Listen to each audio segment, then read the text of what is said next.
part 2 of the video from the chapter Food Safety, we pick up where we left off, food additives. Food additives are regulated by the Food and Drug Administration. They're the additive police, so to speak. They are the ones that approve additives. They have what's called a generally regarded as safe list for things that are approved. Now, FDA approval requires that the item does what it's supposed to do and that it doesn't cause significant harm. Now, here are a list of types of additives and their general purposes. Now, preservatives, of course, are to extend shelf life to prevent spoilage. Read over your notes concerning what I have for that there. There are flavorings and flavor enhancers. One of them is monosodium glutamate, MSG. Usually this requires a warning for those who have MSG sensitivity.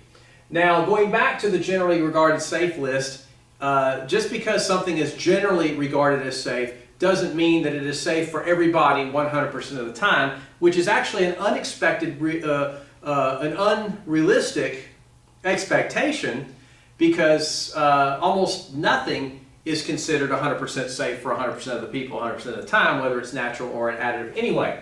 So keeping that in perspective. Now, only a handful of artificial colors are FDA approved, one of which is yellow number 5, which can cause reactions in some people, and of course for those people they have to look for the labels, and labeling is required by the FDA. Nutrients are added to foods. We've already talked about how some of them are added as antioxidants in the preservative section, but when they're added for nutritional purposes, look for terms such as fortified or enriched.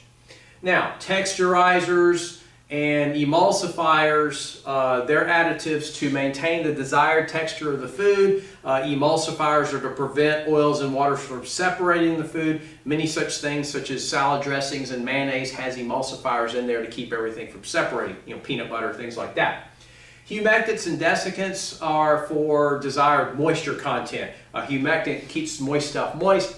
A desiccant keeps dry stuff dry. The next section is on genetic modification. Be sure to read through the notes because the details are sufficient in there. Basically, this involves the technology of isolating a gene from one organism and inserting it into another organism so that it expresses the same trait for some desired feature. The organism that has been modified is known as a GMO, a genetically modified organism. Now, bear in mind, practically everything we raise for food anyway is already genetically modified through selective breeding. But this is just a newer technology for doing that. Now, there are many reasons for genetic modification. Freeze resistance, improved nutrition. Golden rice is an example of a genetically modified crop that has improved nutrition. There's many other reasons as well. I've provided a list in your notes. Now, are genetic modified foods safe? And for all practical purposes, the answer is yes. There are plenty of safeguards involved. For example, if the GMO contains something that has something new in the food that's ordinarily not in the food, well, guess what? It's considered legally a food additive, and the FDA has to approve it before it's used for human consumption. Also, this type of research is very expensive, and most of the people fronting the money are going to want good results, not Frankenstein's monster, so to speak. So there's plenty of safeguards in terms of that. But genetically modified foods are no more dangerous to eat than anything else that you already have at your disposal. And by this technology, it allows for a greater use of resources for agricultural purposes. Now, speaking of environmental, another food safety concern is environmental residues having either to do with pollution or with pesticides.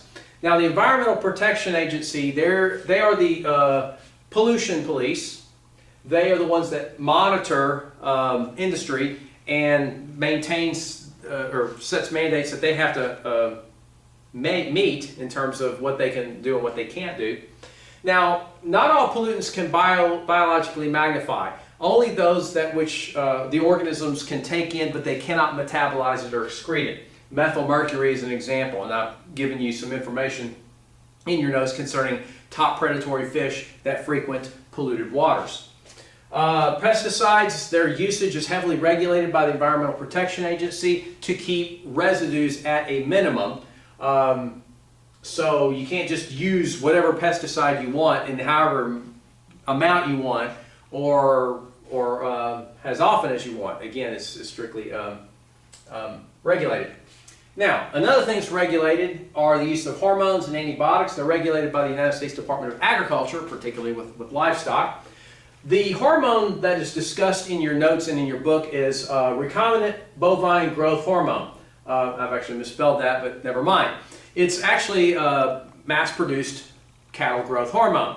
Now, in your notes, I've provided information and some perspective on the use of that. Antibiotics. The issue there is the risk of the development of antibiotic-resistant strains of bacteria, which has happened in the medical field. Now, the last section is on organically grown foods. If a food is labeled as organic or USDA organic, it is grown under the guidelines as to what that means in terms of very limited pesticide use, no hormones, no GMO crops, the type of fertilizer, and so on and so forth. Now, there's been some studies on organically grown foods versus conventionally grown foods, and probably the biggest difference would be pesticide residues, but keep in mind pesticide residues are regulated as well. These are just even more regulated. Nutritional content, there's not a lot of hard evidence to show that organically grown foods are more nutritious. In a few cases they are, but in many cases there's no difference, in part because conventional farmers can use the same fertilizers as well.